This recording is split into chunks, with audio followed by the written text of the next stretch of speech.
اعوذ باللہ من الشیطان الرجیم بسم اللہ الرحمن الرحیم لقد ابتغوا الفتنة من قبل،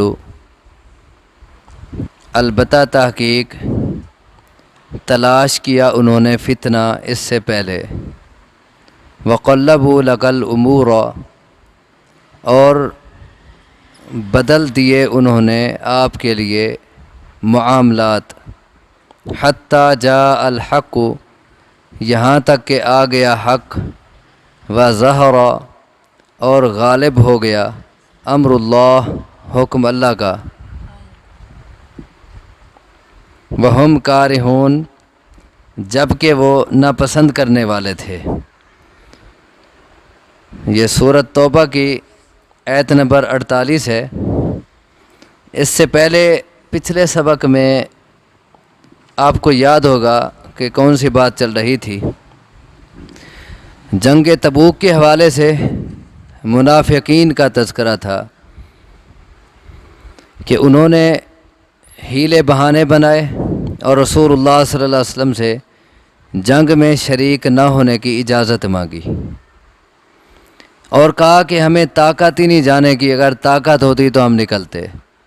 تو اللہ نے کہا تھا کہ اگر ان کا ارادہ ہوتا نکلنے کا تو یہ اس کے لیے تیاری کرتے۔ اچھا ہوا چلو نہیں نکلے، اگر یہ جاتے تو الٹا فتنے کا باعث بنتے اور یہ فسادات کرتے۔ اس کی دلیل دیکھو، لقد ابتغوا الفتنة من قبل، انہوں نے اس سے پہلے بھی فتنے تلاش کیے ہیں۔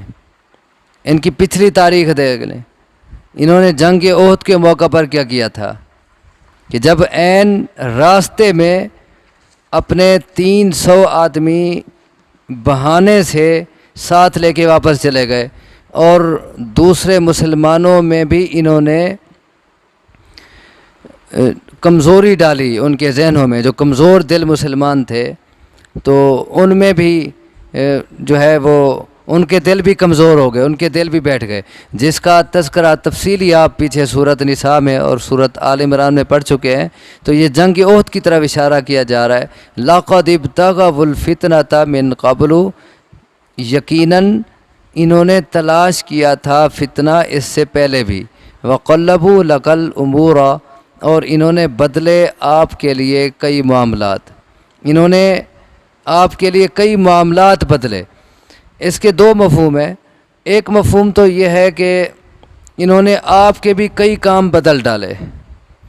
دوسرا مفہوم یہ ہے کہ انہوں نے تمہیں نقصان پہنچانے کے لیے طرح طرح کے منصوبے اپنائے، کبھی کیا منصوبہ، کبھی کیا پلاننگ، اور کبھی کیا سوچ، طرح طرح کے منصوبے۔ آپ کی تحریک کو دبانے کے لیے انہوں نے ہر ممکن کوشش کی اور ہر پروپیگنڈا اختیار کیا۔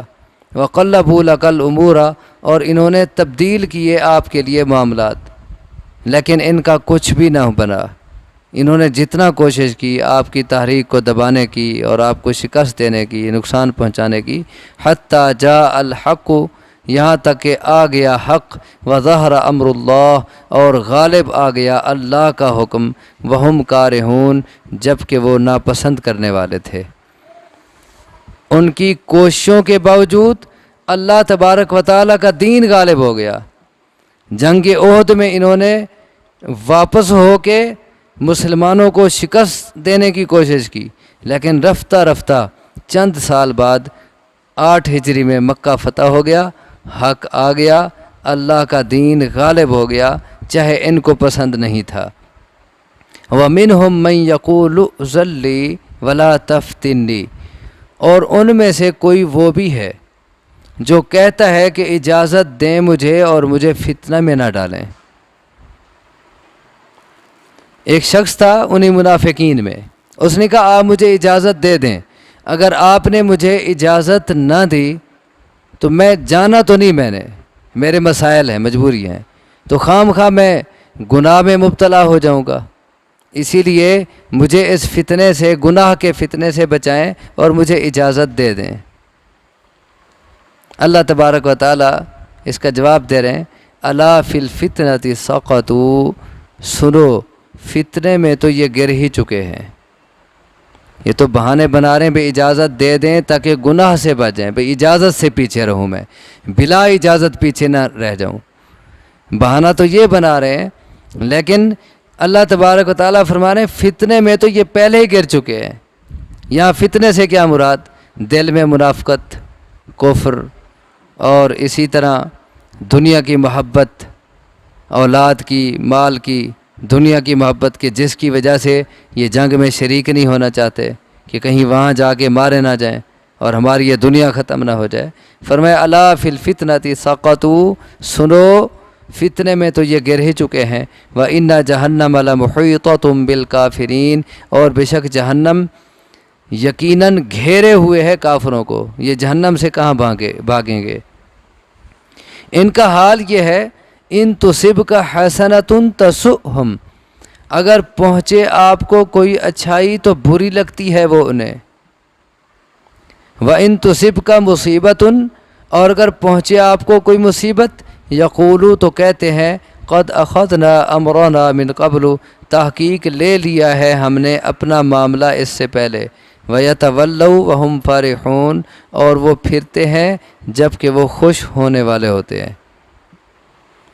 یہ صرف اوپر اوپر سے اسلام کا اظہار کرتے ہیں، اندر اندر یہ اسلام کے دشمن ہے، مسلمانوں کے ساتھ ان کو سخت دشمنی ہے، نفرت ہے، اور مسلمانوں سے یہ حسد کرتے ہیں اور یہ جلتے ہیں اس حد تک کہ اگر تمہیں کوئی خوبی پہنچے، کوئی اچھائی پہنچے تو یہ دل میں کڑھ رہے ہوتے ہیں، ان کو بری لگتی ہے کہ مسلمانوں کو فتح کیوں مل گئی، مال غنیمت ان کے ہاتھ کیوں آ گیا۔ ان تصبک حسنۃ تسؤہم، اگر پہنچے تمہیں کوئی بھلائی تو بری لگتی ہے انہیں۔ اور کون ایسا شخص ہوتا ہے جو آپ کی خوشی پہ جلے؟ وہی جو آپ کا دشمن ہے، جس کے دل میں آپ کے ساتھ نفرت ہے اور جو آپ سے حسد کرتا ہے، اسی کی یہی کیفیت ہوتی ہے۔ اگر پہنچے آپ کو کوئی اچھائی تو بری لگتی ہے انہیں۔ وَإِن تُصِبْكَ مُصِیبَةٌ، اور اگر پہنچے آپ کو کوئی مصیبت، یقولوا قد اخذنا امرنا من قبل، تو کہتے ہیں کہ تحقیق لے چکے ہیں ہم اپنا معاملہ اس سے پہلے، یعنی ہم نے تو پہلے ہی اپنا بندوبست کر لیا تھا، ہم نے تو پہلے ہی سوچ لیا تھا کہ اس جنگ میں شکست ہوگی، ایسے ہونا ہے، لہذا ہم تو گئے ہی نہیں، ہم نے تو اپنے آپ کو پہلے ہی سنبھال لیا۔ تو بجائے اس کے کہ وہ آپ کی مصیبت میں شریک ہوتے، آپ کے غم میں شریک ہوتے، لیکن الٹا وہ اپنے بچ جانے پہ خوشیاں منا رہے ہیں۔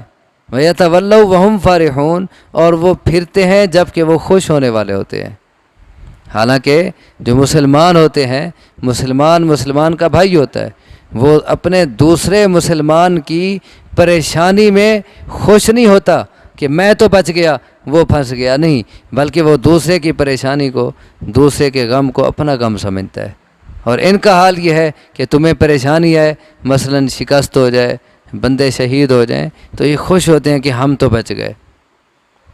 تم انہیں کہو قل، آپ کہہ دیں لن یصیبنا الا ما کتب اللہ لنا، ہرگز نہیں پہنچے گا ہمیں مگر وہی جو لکھ دیا ہے اللہ نے ہمارے لیے۔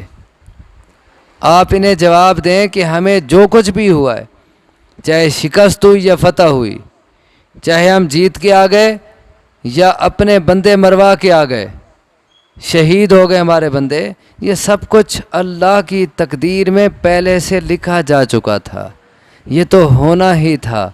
اللہ کا کوئی بھی فیصلہ وہ ظلم پہ مبنی نہیں ہے، اللہ کا ہر فیصلہ انصاف پہ مبنی ہے، اور اس کا فیصلہ حکمت پہ مبنی ہے۔ انہیں یہ جواب دو، وہ چاہے تمہاری مصیبت میں خوش ہوتے رہیں، چاہے تمہاری اچھائی پہ کڑھتے رہیں، انہیں کہو وہی ہوا جو اللہ نے لکھا تھا۔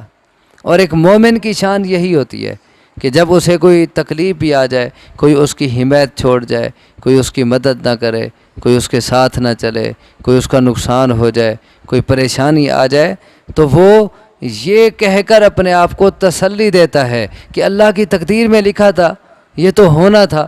اور واقعتاً جب تقدیر پہ ایسا پختہ ایمان ہو تو بڑی سے بڑی مصیبتیں اور بڑی سے بڑی تکالیف بھی آسان ہو جاتی ہیں۔ دل مطمئن ہوتا ہے کہ اللہ کی تقدیر میں اللہ کا فیصلہ میرے حق میں یہی تھا، اور اللہ کا فیصلہ انصاف پہ مبنی ہے، اس کے فیصلے میں حکمت ہوتی ہے، وہ ظالم نہیں ہے۔ آدمی پھر یوں نہیں کہتا کہ اے اللہ تو نے میرے ساتھ یہ کیا کر دیا، نہیں، بلکہ وہ کہتا ہے ہوا مولانا، وہی تو ہمارا مالک ہے، سب کچھ وہی تو ہے، اسی کا فیصلہ ہے، ہوا مولانا، وہی ہمارا مولا ہے، یعنی ہمارا مالک ہے، ہمارا کار ساز ہے۔ وعلی اللہ فلیتوکل المؤمنون، اور اللہ پر ہی بس چاہیے کہ بھروسہ کریں ایمانداروں کو جو کچھ بھی تکلیف آ جائے، مصیبت آ جائے، ان کا بھروسہ پھر بھی اللہ پر ہی ہونا چاہیے، بجائے اس کے کہ اللہ کا شکوہ شروع کر دیں، اللہ پہ ناراضگی کا اظہار کرنے لگے، نہیں، بلکہ تب بھی بھروسہ اللہ پہ رکھیں، بھی اللہ کی مرضی ہے، اللہ نے ایسا کیا ہے، تقدیر میں لکھا تھا، اس کا فیصلہ ہے، ہم اس کی رضا پہ راضی ہیں۔ اللہ تبارک و تعالیٰ سے دعا ہے مجھے آپ کو سمجھنے کی، عمل کی توفیق عطا فرمائے۔ اقول قولی ھذا واستغفر اللہ لی ولکم وآخر دعوانا ان الحمد للہ رب العالمین۔